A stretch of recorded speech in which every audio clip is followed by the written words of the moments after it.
in a new place, trying out something new. I'm talking to Charlie Kirk, and Charlie is a native of Chicago, and he's been building an organization in the U.S.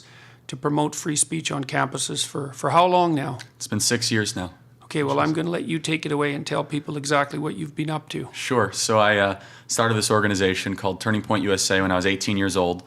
Took a very unusual path to it. I decided to start this movement instead of going to college. I saw something brewing in the States that I felt more instinctual than anything else, that there was a countercultural kind of revolution that needed to happen on our college and high school campuses. And I saw it through social media, and I saw it through my local high school community, that my generation was being so inundated with cultural Marxism and also economic Marxism, but even worse, it was the cultural side of it, and that my generation was yearning for a different perspective and political viewpoint, or at least ideological diversity and the capacity to have your viewpoints challenged. So it started as kind of a whim, has ended up to be a quite large success. When I started this organization, I had no idea what I was doing. I had no political connections and no money. So that was a good start. So you started thinking about this when you were in high school, obviously. That's correct. Okay, so what happened in high school, and how did you come to these conclusions, and what motivated you? Always loved history, economics, and of the more conservative persuasion. My lifelong ambition, I wanted to go to the United States Military Academy at West Point, which is a very difficult school to get into in the States. So I got my congressional nomination, which is the first of a two-step process, and then I ended up being waitlisted and denied on my senior year of high school, which totally shattered me, but ended up being the best thing that never happened to me, because it really made me reflect on who I was and what I wanted to do. And what I realized is my motivation to go to the military academy was that I was a patriot and I loved my country and I wanted to serve it in some capacity, but I felt like the West was under attack, and I still feel that to this day. So why do you think you developed a sense of patriotism in say, junior high and high school when that is increasingly lacking, I would say, but not only lacking, but seriously criticized? What made you different? It's difficult to say. I definitely love my country based on my upbringing, but probably what about your upbringing? My parents are generally center-right people, and we were always taught, patriotic values from a young age, read the Constitution, around the dinner table, things like that. But I'm disagreeable by nature.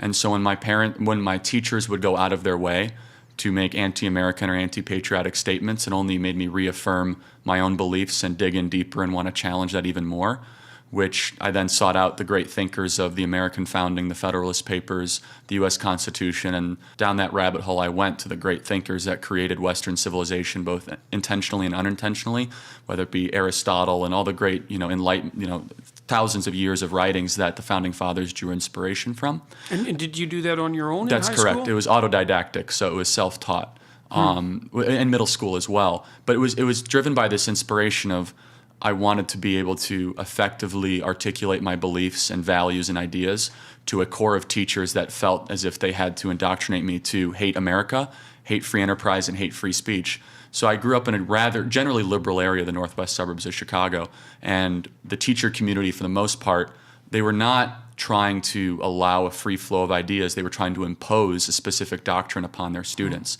And being a disagreeable contrarian by nature, I would always debate them, and I would find satisfaction in proving them wrong, as as wrong or right as that might be. That's just who I was. That's who I always have been. And then by doing so, I sought out these books, I sought out these ideas, and I found Milton Friedman, and I found individuals that articulated what I knew to be true, and I only went down that path even further. So what did that do for your social life, just out of curiosity? How are your peers reacting to this? So it's quite interesting you mentioned that. Throughout high school, I was heavily involved in football and basketball, and a generally well-liked individual. Ever since my graduation of high school and my entrance into political and social activism, the hostility towards from my high school community towards me has been extreme. And I'm not trying to play a victim. I'm fine with it. I really, those people were never my friends. They just pretended to be them, to be as such. But it's amazing to me that you just have a different viewpoint on how the world should work, that people on the left will immediately ostracize you and categorize you differently. And I always say, I'm a conservative. I don't look at people that are on the left any differently than I did. I look at who they are as a character and as a person, and the politics are just layered on top of that. The left is completely different. Is if you disagree with them, that's who you become. And I think that's one of the most cancerous and divisive aspects of modern political culture today is that, especially my generation, if you dare not be a leftist or dare not be a liberal, then you're somehow less human, or you're somehow less acceptable to them, or you're immediately intolerant or racist or bigoted or homophobic, which of course is untrue. But it's almost as if they view you as a subspecies of them, which I'm experiencing every day. And some of the categorizations thrown towards you, it seems that in popular culture that remains consistent as well. So tell me about your organization. Tell me its scope now and what Sure. you've been doing, and then we can talk about how you built it. Of course. So we're on 1,300 college and high school campuses across the states. We have 115 people on full-time staff, and last year we raised $10.5 million with 25,000 active donors, and some big ones and some small ones with some of the largest, most successful American business people that have been investing in us. And I just started it from nothing. I travel 340 days a year and meeting with investors and business people and entrepreneurs that are worried that America's in a grave decline. And I'm able to present them with a strategy and a plan and a vision that can help turn that around, no pun intended. Organization's called Turning Point USA. And so we host the nation's largest annual gathering of young conservatives. We'll have 5,000 students there this upcoming December, of which you're the most requested speaker, off the charts, I might add. And the scope of the organization is dramatic and immense. We have a Young Women's Leadership Summit in June. We'll have 1,200 young ladies from all 50 states attend. When is that? That's in June in Dallas, Texas. Mm-hmm. And so we'll host over 100 events a year off campus with over 250 student activists and leaders that we train towards what I like to call more principle-based activism, things that created the West: free speech, dialogue, free enterprise, private property rights, natural rights, really diving into the deep ideas, not this sort of social justice leftist activism that is taught from our lecture halls. So the scope of the organization has really grown dramatically. We're on a $15 million budget this year, and it's been quite an experience and a blessing, to say the least. Right place, right time, with a great group of people. And how many campuses now? 1,300 college and high school campuses represented throughout the states. And so what's happening at the high school level? Chapter development. It's quite interesting. We have seen an explosion of high school interest and chapter development over the last couple of years, especially because the activism that is so prevalent in our colleges has now seeped down into our high schools. And so students that are finding my videos or finding Dave Rubin or Ben Shapiro, Dennis Prager, or your content, they're now 14, 15, and 16, and they seek out that content because they have to if they want to be able to defend their beliefs. Because it used to be that college used to be the only place that these ideas were really, not the only place I should say, but the main focus of the left was colleges. No more. I mean, they are teaching the beginning stages of postmodernism as early as freshman years in high school, where there is no such thing as absolute Or in truth. Ontario as early as grade 1. That's correct. Yeah, that's right. And in Ontario, the Elementary Teachers Association, that's not quite the right name, maybe it's Ontario Teachers Federation. I can't remember at the moment, but they've put together a social justice curriculum from grade 1 to grade 8, which even bends the study of literature itself in a social justice direction. So they're so shameless that they're willing to bend art to the purposes of political propaganda. It's stunning. It is. It's quite remarkable. So what do you expect from the high school chapters? What is it that they're doing that you think is good and useful? So it's a different strategy and it's a different implementation that our staff goes about when they deal with high school students. The number one thing with high school students, high school chapters that we deal with, is trying to make it culturally acceptable to believe these conservative ideas. So even if they meet weekly and bring in a guest speaker of a local political nature, or they watch a video, it's much more of a camaraderie building activity in high school than in college. And I say that because the mindset of being in high school is quite different. In college, you're entering into kind of that rugged independence. I want to rebel or conform to my parents' ideology.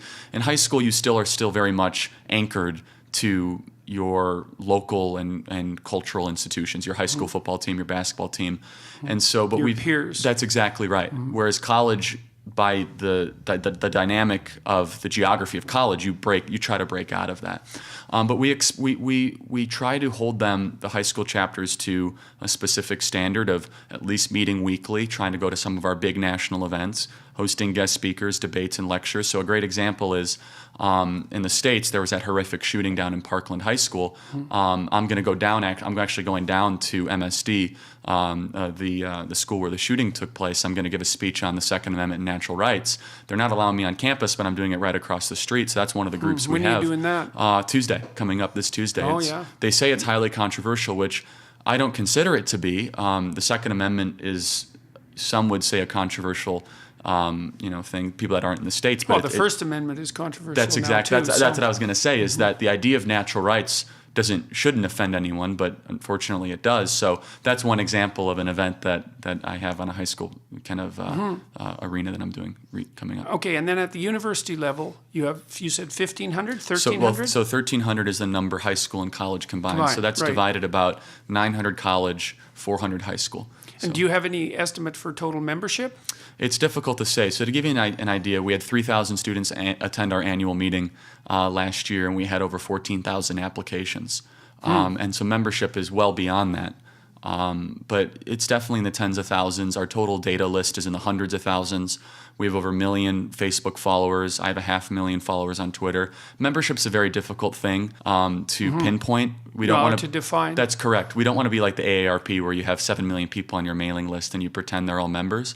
But we're very much more into the quality of leadership than the quantity of leaders. So that's the one thing. I'd rather have 100 dedicated, principled, movement-driven student leaders than 1,000 that are just kind of lackluster and are there for the free pizza or pop. And what are you hoping for from the university chapters? So that's much more disruptive. We want to challenge the status quo head-on and do everything we possibly can to try to change the trajectory of our generation. And so our organization offers that in a lot of different ways, whether it be offering guest speakers on campus, such as myself. So this last week, I spoke at the University of California, Berkeley, and University of California, Los Angeles, UC Berkeley and UCLA, one day after the other. We had a packed house, every seat filled. We had a lot of protesters, a lot of opposition. Hundreds of thousands of people watched the live stream. The live stream will hit 1 million people on kind of retroactive views happening right now throughout this next week. And you said you were there with Rubin. That's correct. I was there with Dave Rubin and Candace Owens. So Candace Owens works for us. She's our communications director. Oh, okay. Yeah, so okay. Candace is a superstar. In fact, she just got a nice shout out from Kanye West saying, I love the way Candace Owens thinks, which honestly is it's hard to even put into words the significance of a rap artist like him singling out a conservative-minded pundit like Candace. I think there's a seismic shift happening in America in the black community that is going to be a generational ideological civil war, in the words of Candace Owens. So we went to UC Berkeley and UCLA, and what's interesting about Candace Owens is she uses identity politics against the left. And so truth should be colorblind, and any individual should be able to say what they want to say despite their skin color or their gender. Unfortunately, that's not the case on a college campus. So I'll say something, it might trigger the audience, but Candace will say that, and they're perfectly okay with that. And that shouldn't be the case. But that just shows how... But it must be harder for her, on the contrary side, to be conservative and black. Without a doubt. And the societal punishment she receives for that is horrific. Like what? What's happening? Well, the things that the words they call her, I wouldn't even repeat on camera, but, the nice ones are Uncle Tom, right? Coon, things of that nature. She has a very, just the harsh backlash for what she believes and what she feels, because how dare she stray away from the ideological monopoly that the left has on the black community. And for those people that don't know, that might be watching internationally, the Democrat Party receives 96 to 97% of all black voters in America, despite the Democrat policies having the worst impact on the black community. And so Candace is trying to wake up that community, and so we're happy to have her as our communications director and help enhance her vision to try to at least get people to think differently. So. Yeah, I'm going to talk to Warren Farrell later today, and he just wrote a book called The Boy Crisis, and in there he talks a fair bit about the pernicious effect of fatherlessness, and that's something that I'm very interested in. In Ontario, we have, as part of standard political policy that all families are equal, and the idea there is that respect should be given to familial units regardless of their structure.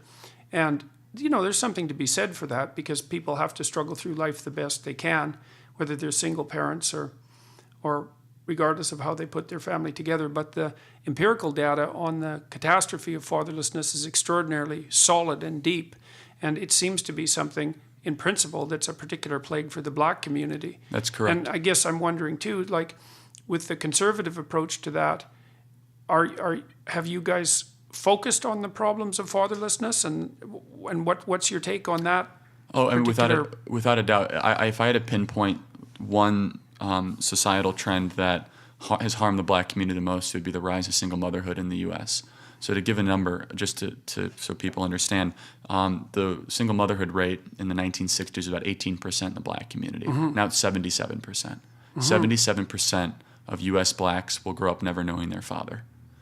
There's no rational argument that is healthy for a society, and the reason for that. Oh, there's an article in the Atlantic Monthly just 2 weeks ago showing that, which is notable, right? Because it's not like the Atlantic is a right-leaning magazine. Anything but. yeah, and they can be even-handed when they're at their best, and they reviewed the new evidence that was presented in this research paper, which I also read, showing that if you look at those few locales where poor Black people and poor white people do approximately as well, if you track them over a reasonable amount of time, the thing that characterizes the high-functioning poorer places is the presence of fathers. That's exactly right. And they said that not only, the researchers claimed that not only was that good in the immediate family, so to have your father around, but in neighborhoods where having fathers around is the norm, every boy in particular does better in the neighborhoods. That's right. And crime goes down.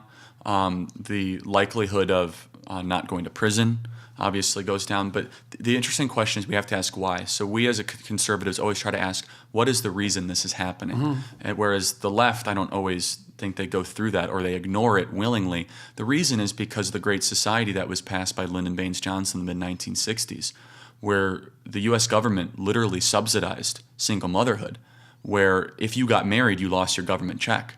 And it still exists to this day in the States, where the idea and the intention was, well, let's try to help single mothers. Okay, that's fine. I don't think anyone doesn't want to help single mothers. The problem is as soon as you get married, you lose that check, because it was a program designed for single motherhood. And so when you incentivize bad behavior, you get more of it. And that's exactly what you've seen in the States. You couple that with a disastrous public education system run by public sector teacher unions that have no accountability, protected by tenure, and really embrace mediocrity at its highest form, with failing urban cities with Democrat mayors that have no grasp of free enterprise or how to properly run any sort of organization, let alone a massive municipality or city. That's why you have the Black community failing so much. The final point I'll say is this. In the States, the two poorest communities by race, if you will, are the two communities that receive the most government assistance per capita, the Native American community and the African American community. And so we can draw a direct correlation and distinction between the rise of the welfare state in America and actually the decline of the Black community and Native American community. But the solution to that is Black fathers. And so we always say Black fathers matter. Well, there seems to be an employment issue too. And I mean, that's a complicated problem because, the employment market for people who are less skilled has been, I would say, in decline, especially on the male end of the distribution. And one of the stats that Farrell cites is that 3/4 of women will not consider seriously dating an unemployed man, whereas 1/3 of men would have a problem dating an unemployed woman. So there's obviously a gender bias there, and I think there's a reason for that. I think that it's grounded in both rationality and evolutionary biology. The evolutionary biology element is that women across cultures tend to mate across and up hierarchies, let's say. That's right. And the reason for that, I think, is that they're logically, and this is where the logic comes in as well as the biology, they're looking for a partner that can be of substantial economic utility, practical utility, when they put themselves in the vulnerable position of having a child. So then you also have this additional problem is if the employment situation tanks in any serious way, then men become less desirable as partners. And your claim, I guess, in part is that by filling that void, the government actually contributes to the problem rather than addressing it. That's exactly and right. That's tied in, I suppose, too, with the high rates of incarceration for black people in the United States. And then you have a negative feedback loop where you get more of that bad behavior. So the black fathers go to prison, so they're not there to raise the kids. The kids go to gangs, so they'll end up either dead in prison, hopeless, or completely directionless. The black single mothers who want to continue to do what's right for the community, they're left with very few choices. Have more kids. Right. And so it's a negative feedback loop. So you have bad behavior reinforcing more bad behavior subsidized by the government. Then you have the complete destruction of what used to be a somewhat civilized portion of American life, which if you look at the worst areas in America, it's the inner cities, predominantly with the African American community. And so, but the interesting point is, how on earth is it that black people today, their grandfathers lived a better life than their fathers? Is America more racist today than it was in the 1960s? Absolutely not. America's become significantly less racist. But if you look to the American left or the social justice warriors, the academic and the neo-Marxists, they pinpoint racism as the significant driving force to why black people are doing poorly in America. And that's a problem too that I've talked about with regards to gender inequality in pay. It's like, which you've been wonderful on. Yeah, well, there's a lot of different reasons for difference. If you analyze differences in important attributes by group, whatever your group measure is, you're going to find that there's a dozen contributors, just to pick a number. Multivariate analysis, to use your quote. Yeah, right? Well, and the thing is that you can attribute a certain amount of the difference in success between groups to, let's call it, racial attitudes or ethnocentrism on the part of the dominant group. It's complicated because in the U.S., Asians do really quite spectacularly well. Jews do well. Nigerians do pretty damn well. Black immigrants do quite well. That's correct. So it's much more complex than a simple racial analysis would indicate. And the problem, I guess, in part with the group-fostered analysis is that people make the claim that a single factor, prejudice essentially, is the cause of all the problems. And then that has the additionally pernicious effect of blanketing everyone who isn't in the oppressed group that's being spoken for at the moment as oppressors. And also, and this is an even more pernicious element, and I really believe that this is part of the fundamental motivation of the pathological left, is that there's a war on the idea of competence itself. Because if you take someone who's worked hard and been productive and been useful and admirable in all the ways that you might hope someone was, and then you tell them that the only reason that they've been successful is because of their skin color, let's say, and the systemic racism that characterizes the society, then what you do is undermine the entire idea that competence itself might be the basis of a hierarchy. And that way, and I really think that desire to undermine the idea that hierarchies can be based on competence is associated with the deep Marxism that's associated with the radical left. And I can't think of an idea that's more pernicious than that. That's right. And I have to tell you, Jordan, as you know, I've been doing this not for a long time, but I've been doing it for at least in, equivalent, 6 years of college activism and organizing. And your video on postmodernism and neo-Marxism, I remember exactly where I was. I was driving to the University of Michigan just a couple months ago. And I literally in my car, I said, I finally get it. I finally understand what is motivating these people, the philosophy behind it. And it was an 1.5-hour video where you really dissected postmodernism. And it's exactly what you just said. They want the death of the individual, the death of logos, that any sort of success can be attributed to some sort of arbitrary prejudice. That's exactly right. It's the equation of success with arbitrary prejudice. I can't explain to you how significant that was. Well, I also think that's tied in with what you might describe as let's say, the decline of boys, assuming that sort of thing is reasonable. If you tell boys that first of all, that society is a patriarchy, which it isn't. If you tell them that, and then you say, well, not only is it a patriarchy, it's a corrupt patriarchy, it's a corrupt, destructive, racist, prejudiced patriarchy, and that anyone who succeeds in it is therefore corrupt, prejudiced, and racist, because that's how you would succeed in a hierarchy like that, then what you do is you associate in the minds of people who might participate in the project the idea that any success whatsoever is actually a moral flaw.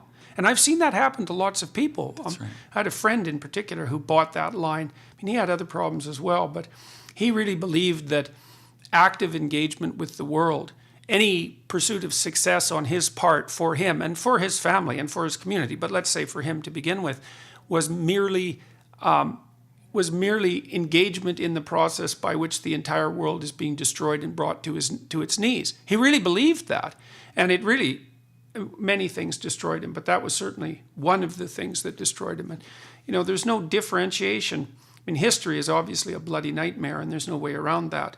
But it's necessary to differentiate between activity that is good and activity that is evil, and to state that all activity that supports the patriarchy, and God, I can't stand it that we even have to use that language. But it is more widespread in our universities than people realize. You understand it, but for most parents, there is a concerted effort to delegitimize, and I would say destroy, the idea of the white Christian male in North American schools, especially the male aspect of it.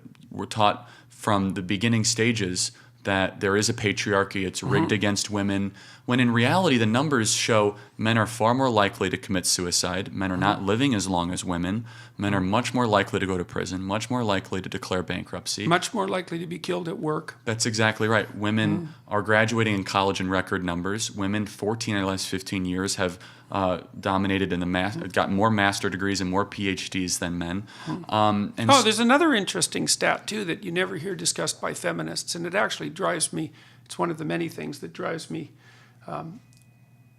to distraction, let's say, is that men, let's accept for a moment that on average men make more money than women, although the reasons for that, as we've already discussed, are extraordinarily complicated. Women spend, the last time I looked, something approximating 75 to 80% of the consumer dollar. That's exactly And right. you can make at least you can pose it as a question. It's like, well, who has the economic upper hand? Is it the person who makes the money, or is it the person who spends the money? And I think that's a real question, because most of the men that I know that are worth their salt, it's like the competitive guys, often they're out for money because that's the way they keep score in the competition. You really see that in places like law firms where everyone's heavily competitive, and they always have an eye on the bonus because they're trying to climb up the hierarchy. And in large part, from a biological perspective, that's actually to make them attractive to women. So, but if men are motivated to earn heavily, to be attractive in part, which is certainly part of it, and to take their place in the male hierarchy and to succeed there, then it also means that a huge part of their motivation is to distribute the money, and to distribute it to who? Well, at least in principle, to their wife and their kids. And I mean, if you're a man of any utility, and you meet another man who's fundamentally oriented in a selfish direction, who's hoarding his money without any concern for how it might be utilized, who's spending it all on, let's call them juvenile, adolescent, impulsive pleasures, refusing to share. It's not like that's someone that you admire. It's someone you have contempt for right away. Right. And so if you ever meet someone who's like the stereotype of the successful patriarchal male, then he's not somebody that fills you with admiration. No. You're looking for someone who, and the people I know that have been successful financially that I've admired, and there's been many of them, have done amazing things. They've produced technologies that are world-changing often, but they're hyper concerned with what it is that they're going to do with their money and how it should be well spent and where it would do the most good. And I don't want to whitewash our society, but the idea that people are fundamentally motivated by the sorts of selfish motivations that only accrue benefit to them and no one else it's a preposterous claim, and I just don't see any evidence whatsoever that that's the case. I agree, and one of the other components of it that is taught in our schools, which one of the top things I have to dispel, is the idea that just because someone gets rich, someone got poor. It's the zero-sum game. And so there's an idea that has penetrated the minds of youth in America that I can't believe. It's like, oh, this guy has $1 million. He must have stole it from someone Yeah. else. Wrong. You had to create value in order to get that money. In fact, Well, or at least some people do that. Like you could say and should say that, in every hierarchical enterprise of any scale, there's going to be a fractional criminal element. without a doubt. Maybe you could say, well, it's 5% of the sum total of the activity. And the problem with the criminal part of it is that it tends not to be very self-sustaining. So you hear, well, there's lots of psychopaths in business. It's like, yeah, But they get not weeded really. out. They get pushed out. They do, and otherwise they have to move from place to place because their reputations follow them around. exactly. And your reputation is actually quite fragile. And so you could say, well, amongst the pool of people who are wealthy, there's an element that have obtained that wealth through means that aren't admirable, Sure. for reasons that aren't socially beneficial. But to then say because of that existence of that small fraction of people, which is actually ineradicable, right? You can't have a certain amount of freedom without a certain amount of criminality. I think the America is a really good example of that. To say that means that everyone who's been successful is a thief, it's like you have to be very careful when you make a claim like that, because it also means that if you're successful, then you're a thief. That's a right. hell of a value structure to adopt. And I would make the argument that the free market system forces you to be a better person. It forces you to tell the truth and create a better product and treat your customers well and to be responsive when something goes wrong, or to lower your price, or to improve the mechanism of which you are interacting with the Yeah, well, it's not like customers aren't demanding and that course. they don't have choice. And that's another example of a different kind of cognitive problem, let's say, is that people aren't taught that comparing what we have to their hypothetical, politically, ideologically motivated utopia is actually a bad idea. Because it just isn't difficult to take a look at a system like our system and say, well, look at all the problems it has compared to a hypothetical system that doesn't have any problems at all. It's like, well, yeah, man, there's problems. There's, we've taken like 99% of the fish out of the ocean, and the degree to which our current level of economic activity is truly sustainable without alteration is at least debatable, even though I don't think it's nearly as terrible as people make it out to be. But I don't think it's disputable that our current socioeconomic structures are the most productive and the most free structures that have ever been produced by people anywhere in the world. And one of the things you can say about capitalism and free enterprise and the Western stress on individuality is that even though it does produce inequality, all systems produce inequality, and without any real distinction between the right and the left, by the way, because there's a new book called The Great Leveler by Walter Scheidel, who I'm going to be talking to later this month. He did an empirical analysis, trying to figure out if you grouped governments by right-wing philosophy, say, or by left-wing philosophy, and then you calculated inequality coefficient, would the left-wing organizations be characterized by reduced inequality? And the answer was no. There's no evidence that they are.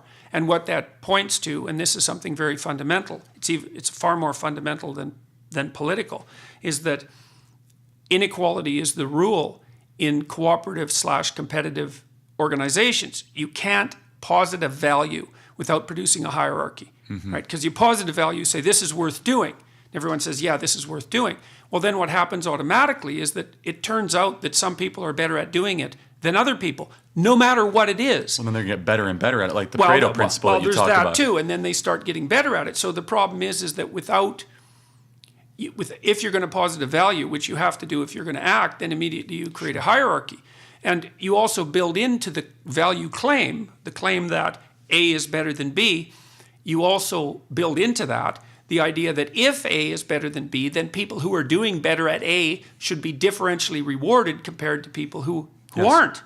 There's no way around that if you're going to play the game. And so you're stuck with inequality. But there isn't any evidence that social engineering policies are really very good at dispensing with inequality, which is a fundamental political problem, and no one really knows what to do about it. But criticizing the entire society, the thing about the West, and this is increasingly true all over the world, is that our approach generates a tremendous amount of wealth. For everyone. I mean, it even happened in China, despite their exceptionally totalitarian leanings. And so what happens with the lefties is that they say, well, inequality is a consequence of the West and a consequence of capitalism, which is a palpably false claim. And they say, well, because it produces inequality, then it's a corrupt system. It's like, no, every system produces inequality, but hardly any also produce wealth. That's correct. And mobility, and reward for creativity, entrepreneurial activity, and risk-taking. That's something that the free market system is quite unique at. And whereas a more neo-Marxist view, how do you get rich in a socialist? You run for a political office. That's true exploitation, is you run on the best intentions of the public. Engineered construct. Look at Venezuela. I mean, the leaders are doing just fine. Meanwhile, people are dying in the streets. Venezuela is a complete catastrophe. 13,000% inflation, so on and so forth. So I have a question for you, and I've watched hundreds of hours of your content on the internet, and you've opened up my mind in ways I cannot describe. You've made me a better speaker. You've made me a better lecturer, a better person, more organized, more. I can draw a direct corollary to our organization's budget and everything from when I first interacted with your content, because I'd never heard anyone describe the reality of life. Life is suffering. What are you going to do about it? It's just so bluntly and so directly, but with struggle up the damn hill. That's exactly right. With a roadmap to deal with that. Because and I'll tell you something cool, and then I'll get to the question. Okay, sorry, no problem. We have this program. And it might be something interesting for your organization. Program? Yeah, I've used it with people that have dealt with drug problems. Well, we have a fairly new study that came out last year from Mohawk College, which is a junior college with a vocational element. And the kids came in during the summer in their orientation and spent just an hour writing out their life plan, right? What they would like to have in their life across 6 standard dimensions: intimate relationship, family, education,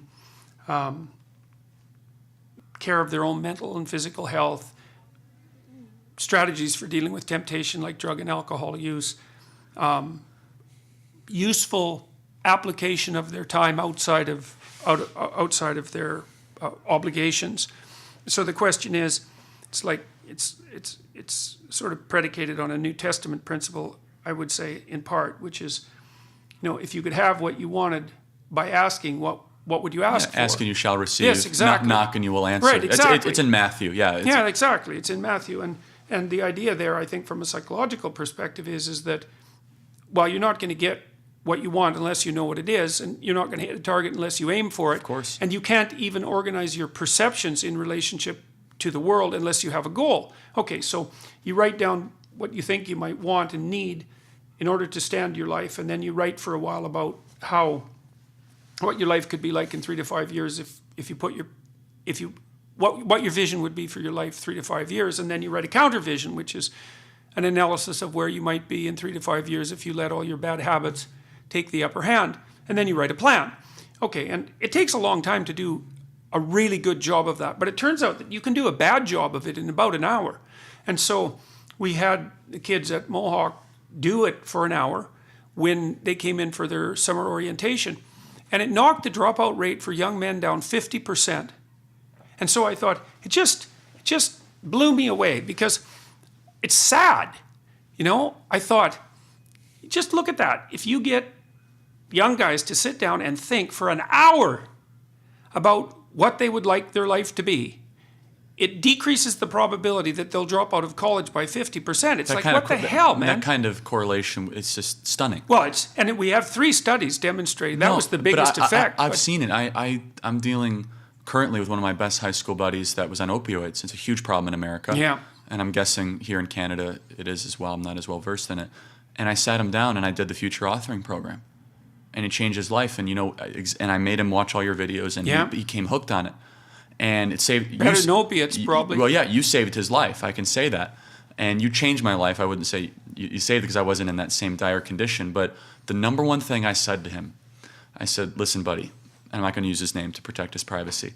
I said, your whole life you've been seeking freedom. He's like, yeah, that's what I've been told. I said, things in life that give you meaning will come from responsibility. And that's what clicked. One of the things that you said that really clicked with me is because Yeah, that's a good thing to know, man. we have inundated, especially young men. Yeah. Go seek freedom. Go do what you want, how you want to do it, when you want to do it, which is fine. There's nothing inherently wrong to that when you're young. But if you really want meaning, if you want satisfaction, if you want direction, it's the stuff that has consequence.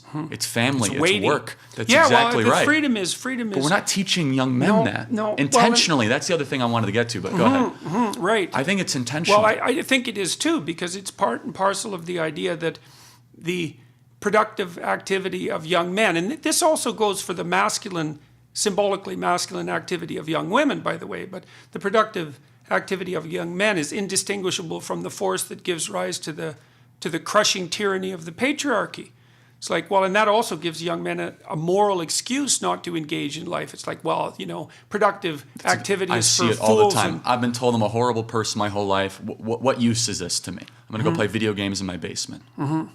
Yeah. I've been told from all my teachers and my parents that, it's rigged, that I'm a horrible individual just because I'm a man. And it really diminishes men that might want to succeed. And I see it happen all the time. Yeah, well, and it gives an excuse to the useless part of men that don't want to succeed, because it's easy to sit around. I mean, it isn't, because the long-term consequences of that are just absolutely devastating. Yes. But see, so when we have a discussion about freedom, we might also say, well, the freedom is, I think this is right, it's freedom to pick your poison. It's freedom to pick your responsibility. That's correct. And you might say, well, there's a set of weights in front of you that you have to pick up in order to stand yourself. Because that's the other thing I think about human beings. Well, conscientiousness is a trait. And we don't have an animal model for conscientiousness. In fact, we don't understand conscientiousness at all from a psychological perspective. Or Darwinian perspective. Well, that's more complicated, because conscientious men tend to do better, and so they're going to be more successful. But we don't have a model for what conscientiousness is. But conscientiousness is, at least in part, the necessity to carry a load for yourself and for other people, or to suffer guilt and shame as a consequence. And so that seems built in, especially to conscientious people. Now, conscientious people tend to be more conservative, because that's one of the predictors of conservatism. But it could easily be that freedom is the freedom to choose your yoke, let's say.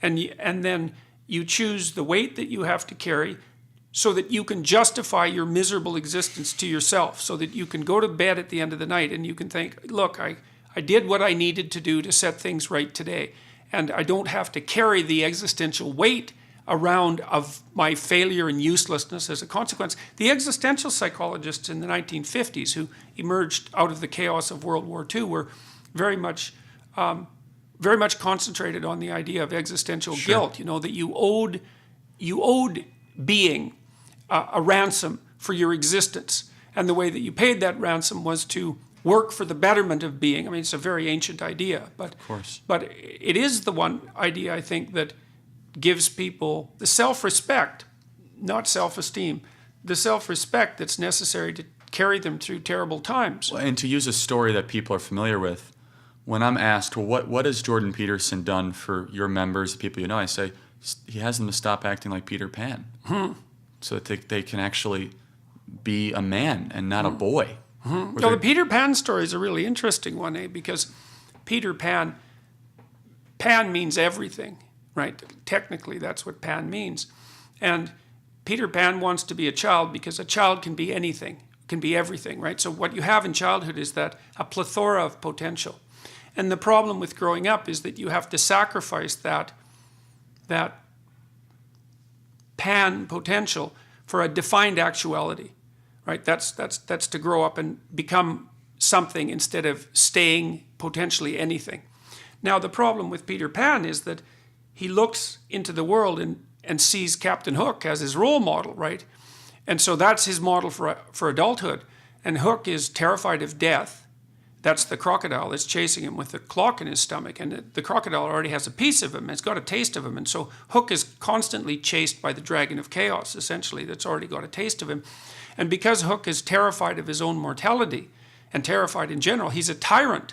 And so Pan looks at Hook and says, well, if that's adulthood, I'd rather stay king of the lost boys. That's exactly right. And so, yeah, and it's a very powerful story, well, which is why people still tell it 100 years later. That's correct. But what I see, at least from my experience, is that that idea of staying a boy is idolized and is made more culturally acceptable in America than it ever has been.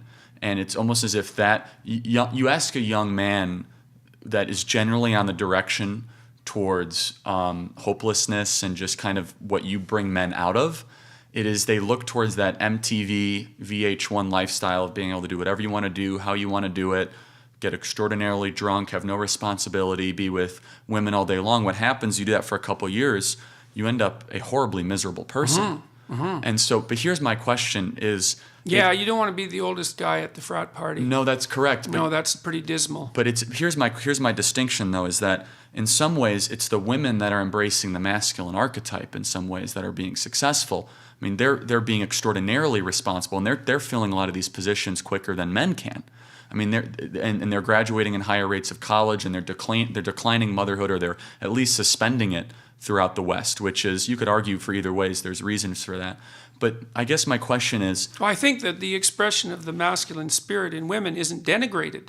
Like, women don't get accused of contributing to the patriarchy even when they take positions in society that you would think are fully patriarchal. You know, and which is a strange thing. So women who go to law school and then practice as corporate lawyers, say, aren't subject to the same, what would you call it, claim that their activity is facilitating the decline of the planet. Yes. I guess because they're seen as, well, they're because of their gender, I suppose, they're seen as leaders of the rebellion against the patriarchal spirit, even though structurally it boils down to the same thing. Sure. So that masculine, classically masculine, symbolically masculine yearning for hierarchical productivity and competition is rewarded in women, but not in men, and which is also a very perverse thing, because it doesn't make any sense conceptually. It makes sense through the postmodernist view, which is they're just undoing the oppressorship of the man of the last 150 years. So the ends justify the means. That's the way they look at it. Whatever power women can take from men is a good thing. That's the way they look at it. Well, there's a funny thing about that, too, that like I reviewed this in 12 Rules for Life. I was looking at some of the Pew Research data, and I don't remember the figures precisely, but over the last 15 years, the percentage of young women who claim that they would like to be married in a permanent relationship has gone up a substantial amount. I don't remember what it was, 50% approximately springs to mind, but a lot. At the same time, it's declined almost the same degree among young men.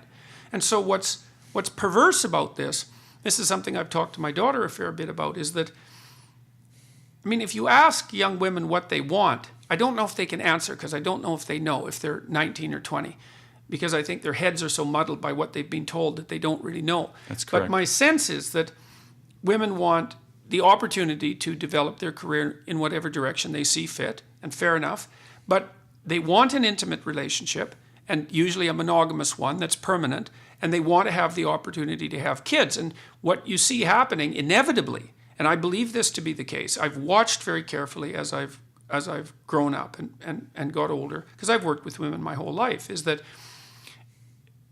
women are less compelled by their career as they approach their 30s, and more compelled by the desire to have a permanent relationship and a family. Biological too, I would argue too.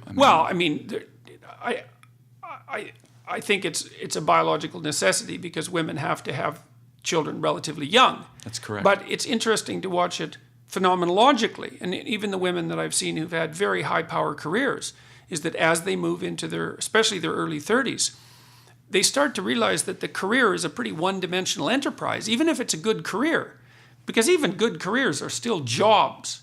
And good careers are also very hard jobs. They're like 70-hour-a-week jobs, and they're full-bore commitment jobs.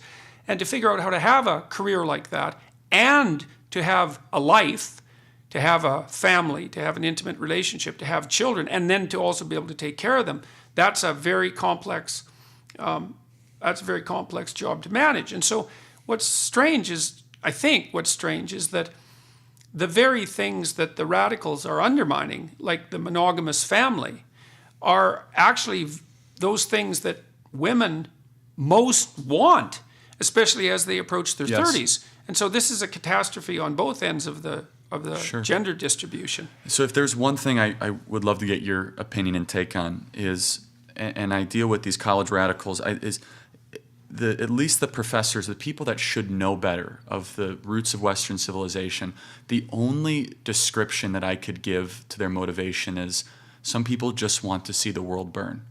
It's almost as if they want chaos for the sake that they were not able to contribute meaningfully. I would love your take on that from a social psychology standpoint. I talked to my brother-in-law about this, and I've thought about it a lot. What is their intention? Well, the question is, to some degree, what's the intention of resentment and failure? Yes, let's say. That's correct. Look, let's say that you everything hasn't turned out for you the way you wanted, and you're angry about that, and maybe you're angry about the people who have been successful because they cast you in a dim light. And so there's the anger that motivates the desire for destruction. That's resentment, right? And you never want to underestimate. That's part of the evil triad, right? Greed, envy, and resentment, something like arrogance. That. Yeah, that's correct. I forgot about arrogance. Yeah, it's a bad triad. That'll take you down. And the thing about so there's anger, and maybe in the anger you want everything to burn. But there's also the idea too that, and this is part of the reason that inequality actually is a problem for people on the right and on the left, is that if you put people in a position where they don't have what they need and want and they can't see a way to get it, they have high motivation to flip the game board over and start again, or maybe to try to play a new game. And so part of the reason that those on the right, for example, have to be careful not only to raise wealth overall, but also to be careful about inequality, is that as societies become more unequal, the motivation for those who feel dispossessed to flip the entire game over grows, and grows quite rapidly. Mm-hmm. And I see that sort of resentment in the universities, although it's to some degree it's difficult to say why, because of course university professors aren't unsuccessful by any stretch of the imagination. They're well compensated generally. And they have very secure positions.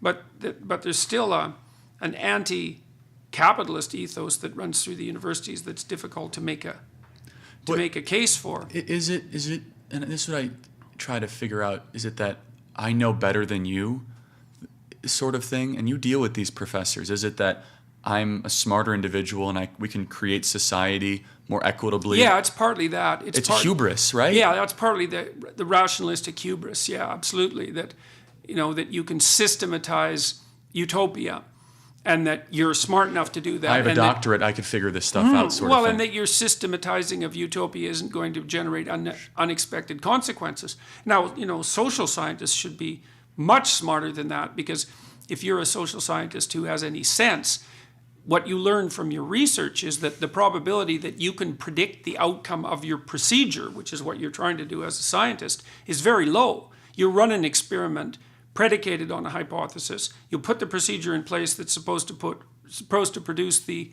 hypothesized outcome, and likely as not, it doesn't. And that's under simple conditions in the lab where you can control almost everything. And then there's also the case that, and this has been well known among good social scientists for a long time, is that large-scale social engineering projects almost never produce the results that are intended. Because systems are very complex, and you tweak one thing and you think you're only tweaking one thing, but you're tweaking 20 things, and a lot of the things that you tweak inadvertently kick back and against variants of that too. Mm-hmm. Yeah. So it's a hard thing to put. Well, because I get this question a lot because this is all I deal with. I deal with the leftist activists and the social justice mind. And two things that are so important. The activists are taking over governments now, and at a rapid rate. The Democrat Party in America has been taken over by the social justice, neo-Marxist, postmodernist left. And it's extraordinarily dangerous to the West. But I'm always asked by people what motivates them, because it's so damn obvious the ideas that they're trying to advance don't work. I mean, we have a century of evidence that central planning will weaken societies, will cause civilization chaos, will not create wealth, will cause debt. So what still motivates them? I think part of it is just, it's actually complexity. It's like, I've been thinking about this, and it's relatively straightforward to identify pathology on the right, I think. And basically, you look at claims of racial superiority, and the right-wing identity politics types who are making claims of racial superiority, everyone says, well, you're wandering down the Nazi pathway, and that's unacceptable. And virtually everyone, 99% of people agree that that's a bad idea. But on the left, the problem is that it's clear that some concatenation of leftist policies, when taken to extreme, produce a catastrophe, right? The Without evidence a for doubt. that. But it's not just the economic, it's the cultural too. Well, absolutely. But the problem is it's not that easy to point to which policies. So if you read the Gulag Archipelago, for example, Solzhenitsyn's work on the prison camp system, he does a really good job of detailing out the relationship between the utopian policies of the Leninists and the catastrophes that occurred. But it's not simple. You can't point to one thing and you say, oh, well, that's like a racial superiority doctrine. It's because, we want to foster inclusion of oppressed groups. Who could be against that? Well, right. And we want to level the playing field. Okay. Exactly. And so in isolation, each of these ideas not only sounds plausible, but sounds positively beneficial. But the problem is that you put a number of them together and somehow things tilt in a direction that's really, really terrible. But isn't it, this is the other part of it that I try to dive into. When I do my speeches on campuses, I ask a series of 5 questions. And the first question is, are people good or bad by nature? And the neo-Marxists will get in front of a mic, and I have these videos that have 10, 15 million views, where they'll try to argue to me that people are good by nature. Yeah. It's just the social construct that makes them bad. Yeah. That's one of the big problems here. It is, definitely. And you're the expert here. I mean, you've been doing this for decades, and you have a plethora of research. My argument is always, well, then why do we have to teach goodness to our youth? Why do we have to tell young people to stop crying? Why do young people pit their parents against each other? Were they ever taught that behavior? Mm-hmm. Of course not. Well, even aggression. The evidence that aggression is innate is, I think it's I don't think it's overwhelming. It's conclusive. We evolved from chimpanzees. They go to war. Mm-hmm, right. I mean, yes. but that's one of the key things is, how did the neo-Marxist find any sort of intellectual consistency with believing that? And then they teach young people that this is all just a flawed social construct, where we're actually good people by nature, not aggressive, we're not prejudiced in any sense. It's a compelling story because it's half true. Part of the reason that human endeavor is pathologized is because there's a tyrannical element to social organization. Sure. And so you can say, well, people are basically good and culture makes them bad. And you can tell a good story using those axioms. I mean, you can reverse it and you can say, no, people are basically like uncivilized and barbaric as individuals, and that only society makes them good to the degree that they're good. That's the difference between Hobbes and Rousseau, right? Because Rousseau would argue for the former and Hobbes for the latter. And you can make a very strong case for both. And because the case is compelling, you don't necessarily hear the other side of the story. Sure. So, and that's the thing about ideologies, is that they tend to tell half the story in a compelling way.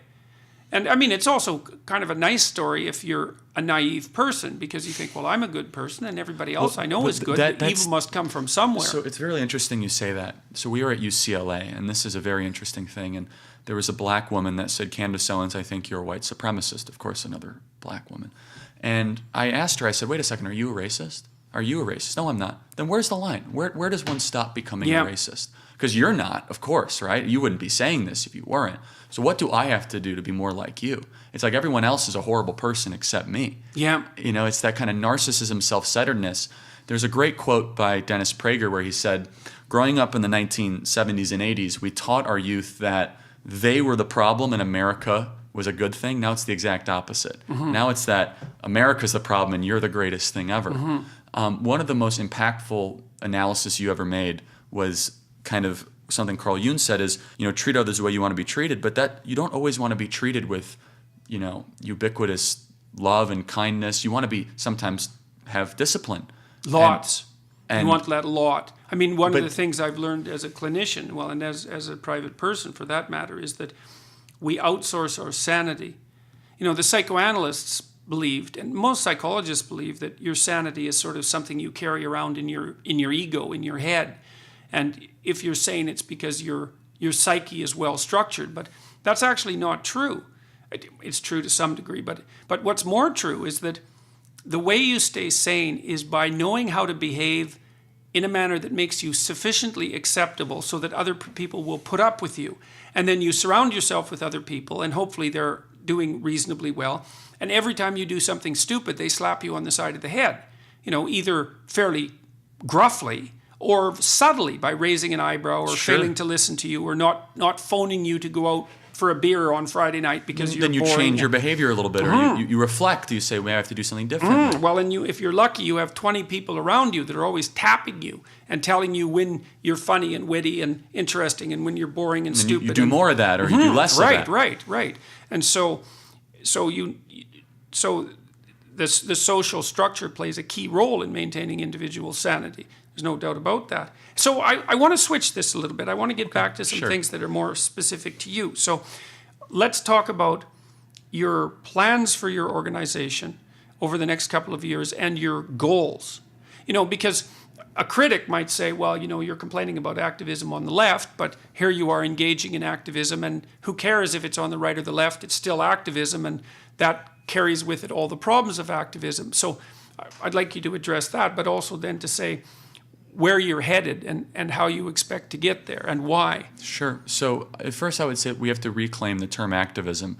Activism for the right ideas is virtuous and correct and always has been, I think, throughout Western civilization. And we're on the side now where we're fighting for intellectual and ideological diversity and free speech. Now, activism does not necessarily mean you have to storm the president's office or defy the rules that be, but it does mean you try to be disruptive on campus wherever necessary, as long as you're not doing what the left does, which is trying to suppress someone else's rights to speech or try to destroy private property. So I'll give you a great example. Me going to UC Berkeley with Dave Rubin and Candace Owens, that's a form of activism. We were welcomed by our group there on campus and the Young Republican group, but there was petitions trying to get us off campus. There was immense hostility. The administration did not want us there. We had to pay thousands of dollars for security fees and for police. Yeah, that whole security fee thing, that's extraordinarily cumbersome. It's intentionally so underhanded. Absolutely. It's so unbelievably underhanded. And so there's an interesting distinction here that I want to make, and I'd love to get your analysis. I don't want to deviate too much from your question, but for doing this for the years I've done this, almost daily, one of our groups will get disinvited from campus, have their funding cut. Well, I will get shouted down, fire alarms pulled, windows smashed daily. Conservatives will try to get disinvited from campus. I've never once seen a conservative student, a student group, a conservative group, or conservative professor try to disinvite or try to prevent a liberal from coming on campus. Not once. Not once. So you have here the left being the predominant political viewpoint on college campuses, a monopoly, yet they do everything they can to prevent anyone else from challenging that viewpoint. And we conservatives are in the political minority, and we perfectly allow the free discussion and free flow of ideas. So to answer your question, at least from the activism standpoint, if someone would be a critic and they say, well, Charlie, you're just doing the left is doing, no. I will defend a socialist's right to be wrong to the death. I think that free speech and dialogue discussion is the solution. Well, I do think, too, that Marketplace that of idea ideas. of civil behavior is unbelievably useful. One of the things that I've experienced over the last couple of years is that if I keep my head and I stay reasonable in the face of provocation, which can be very severe at times, fire alarms being pulled and people blowing air horns, a foot away from me and getting in my face in a serious way as I'm leaving places that I've been speaking, and carrying a garrote, which is, really pushing it a bit too far as I'm concerned, and pounding on windows and doors and barricading. See it, sure. Yeah, it's primal. A good thing to really teach your participants is that they're to remain civil and not to engage in acts that discredit them, regardless of the provocation. And that's no firearm alarm pulling. That's no yelling people down. Civil dialogue and proper behavior. And we win converts by doing that. And I'll send you a couple videos of, and I've taken a cue from you, the way you handled that BBC interview, which went Channel 4. Yeah, I'm sorry. Yeah, that's okay. UK. It was extraordinary. You had every right to pull her tongue out. She was being just, I mean, it was almost impressively ignorant what she was doing. Yet you remained so calm and so in control. And I think if you, even though you had a right to do it, if you would have went a little bit more towards the direction of abrasiveness or confrontational, you wouldn't have been as effective. Well, I learned something, and this is something that's worth knowing, is that just because you're being attacked doesn't mean that's a bad thing. Like for now, let's say that I go and give a talk. Well, two things can happen. I can either give the talk and film that and put it on YouTube, and then there's the advantages of that, or I can go give the talk and be shouted down and by protesters like the ones at Queen's University. They literally stormed the stage. I saw that video. They stormed the stage. And you handled it beautifully, and then you said something like, this is exactly, why we're doing what we're doing, or something to that effect. Well, and there's a couple of things. The first thing is, it's not such a terrible thing for people who are unreasonable to manifest their unreasonableness and then to have that publicized. That's a good thing. We do a lot of it. And the second thing is that just, so there's the event, which would be the place that you're speaking, but then that's not the event because all of this is filmed. The event could easily be in the 2 months after it. That's correct. And so one of the ways that you can keep your head in this sort of situation is to understand that it isn't obvious when things are unfolding what's good and what isn't. And if you, well, like that interview. Sure. I mean, my sense of the interview was that they were going to just cut it to 5 minutes, which is what they broadcast, and do everything they could to make me look like a fool. But they put the whole thing up because they didn't have any idea what happened in that interview. No one knew. It's not like Channel 4 knew that that was a disaster and they put it up anyways. They thought the interview went fine and then were absolutely shocked by the public response. But by that time, it was too late to bring it down. But my point is that it's a lot easier to keep your head if you don't jump to conclusions about what's happening in the moment being what's actually happening. It's like, it's a long game, this. It's not a short game. It's so interesting you say that. So I went to the anti-gun march in Washington, D.C., and I went and challenged some of these anti-gun protesters. And I had someone follow me around with a camera, and I had 4 hours of discussions with people. There was one discussion that I didn't even remember with a woman. It was about Second Amendment rights. We put it up, 9.5 million views. And I couldn't understand what it was. And she was kind of getting very abrasive, but she was saying such crazy things. But I must have struck a chord. And it's so interesting you say that there's two realities. And really, there's one where you have it's how it's perceived when you're there, how people feel, and how it sounds, echolocation-wise and all that. But then also the people that watch it when you cut it up or the video afterwards, which in some ways is even more powerful. Well, it is more powerful, period. Well, this is also why I think it's so useful just to say what you think, in a more fundamental way, because one of the ideas that has guided me in doing what I've been doing is that you want to let go of the consequences of your actions and say what you believe to be true. That doesn't mean you should be a fool about it or that you should say everything all the time. But the reason that this is this fundamental hallmark of faith, I believe. And faith in the truest sense is the belief that truthful speech redeems the world. And that's a weird faith because what that means is that, let's say you say some things and you're doing your best to be truthful and you get in trouble. You think, oh my God, that didn't work. It's like, actually, you don't know whether or not it worked because you can't calculate the full consequences of your action. And so it could be that it worked just fine, but it was painful in the short term. And lots of things that work fine are painful in the short term. And so there is a leap of faith that has to be made. And I think that the reason that the biblical corpus is so powerful in part is because it's predicated on the fundamental assumption that truthful speech turns the potential of reality. The truth turns the potential shall set you free. Well, of course. Which is who the hell would ever believe that, right? Because that isn't how it looks. What it looks like is that the truth will get you in trouble. Of course. But what happens is it gets you in trouble in the short term and frees you and other people in the medium to long term.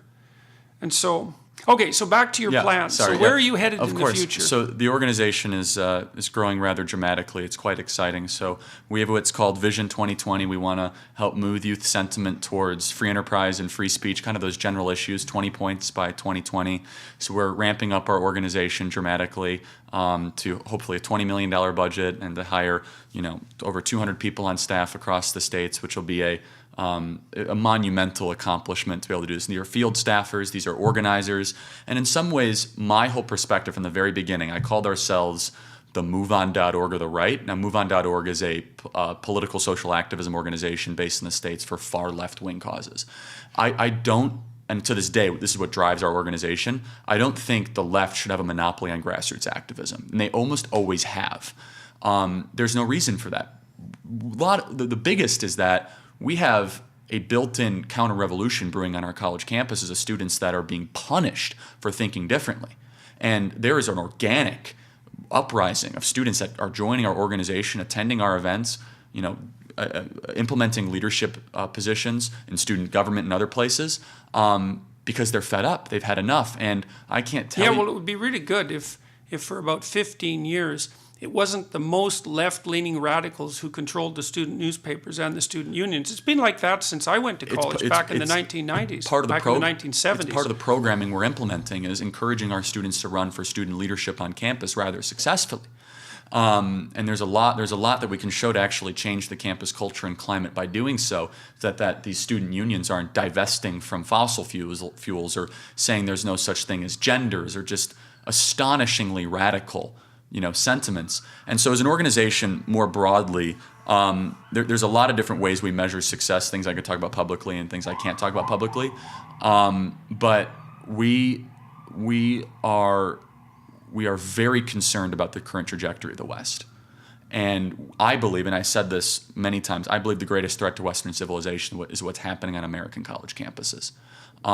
It's even more so than any other geopolitical foe. It's more so than what's happening in Washington, D.C. Because more than anything else, you have a generation that has been inculcated to believe that America's a mistake. Everything about the West is wrong. Well, the thing is, America is a mistake, and so is the West. But compared to other mistakes, it's pretty damn good. Like you said, it's life is suffering. Mm-hmm. It's finding the worst. It's finding the best worst model that is possible. And what's so divine, I think, about what the Founding Fathers realized is they said, yeah, people suck, that systems get corrupted, yeah, civilizations are ruined, things fall apart, yeah, essentially. So how do we decentralize that to the furthest extent so that we can have a hedge against the inevitability of human demise? I agree with you completely. I do think that's the fundamental stroke of genius. It isn't how can we bring about utopia, it's how can we design a system that idiots can't screw up too badly, given that we're all idiots. Precisely. Yeah, that's real wisdom, and it's wisdom. It's real humility too. It is.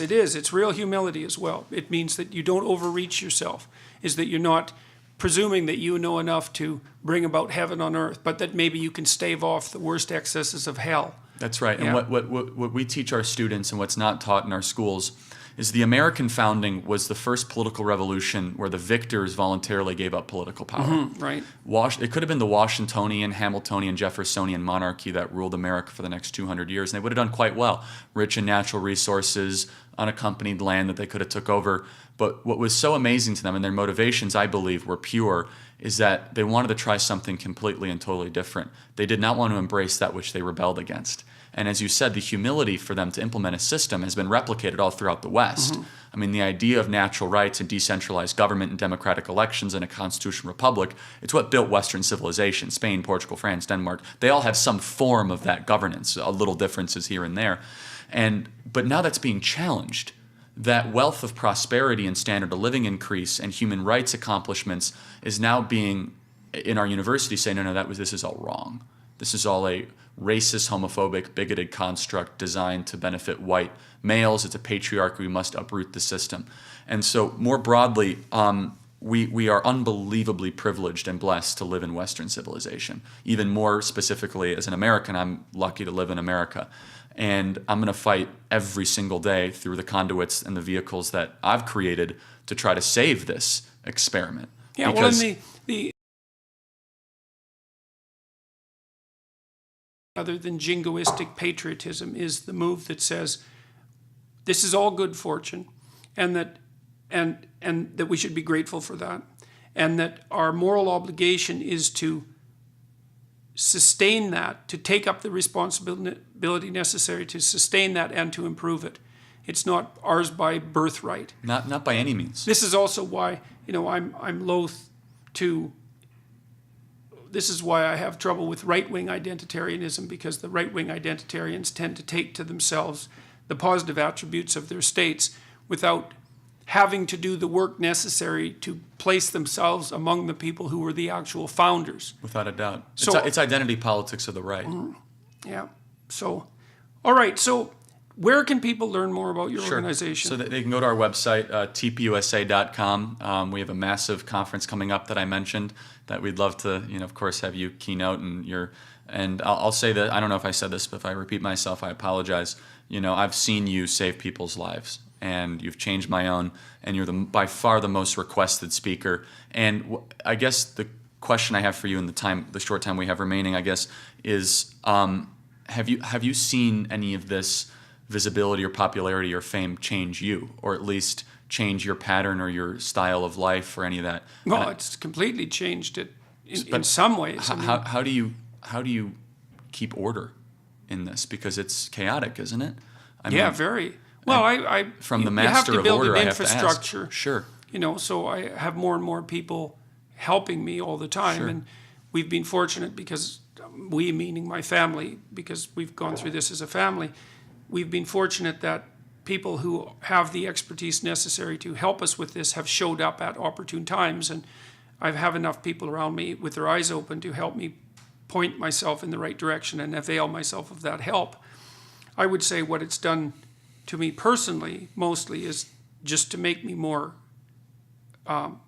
careful, because the costs of mistakes the cost of mistakes for me over the last two years have been incredibly high, because people have been watching my every move, including things that I've done in the past, to see if there's any credible evidence that I'm any of the terrible things that people would like me to be, because it's a pain in the neck for my leftist opponents, let's say, if I'm not a brute, because then I have to be contended with seriously.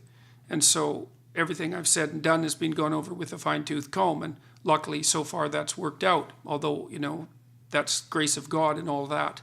And so mostly it's made me more careful and more awake and more nervous all at the same time. Yeah, I wanted to say that you've kept an unbelievable discipline of consistency throughout your career. And what I always joke around... Fear will do that to you. Well, and proper humility, which you have, and... if you read enough 20th century history and you actually try to understand it, that'll make you humble enough. Because you start thinking that if you have any sense and you read that history, you don't read it as a victim, and you don't read it as the person that would set things right. You read it as a perpetrator, and you think, oh yeah, so that's what people are like. That's what I'm like. That's what really, again, opened my eyes. One of the stuff you said is, imagine being a prison guard at Auschwitz. And worse, imagine enjoying it. Though that's right. Or imagine benefiting from it. Right, which you would. And you think you're such a good guy. Really, you'd stand up to the SS if you were part of them. And as you said, the real evil of Hitler is he didn't even use the utility of the Jews. He tried to kill more as his civilization was crushing around him.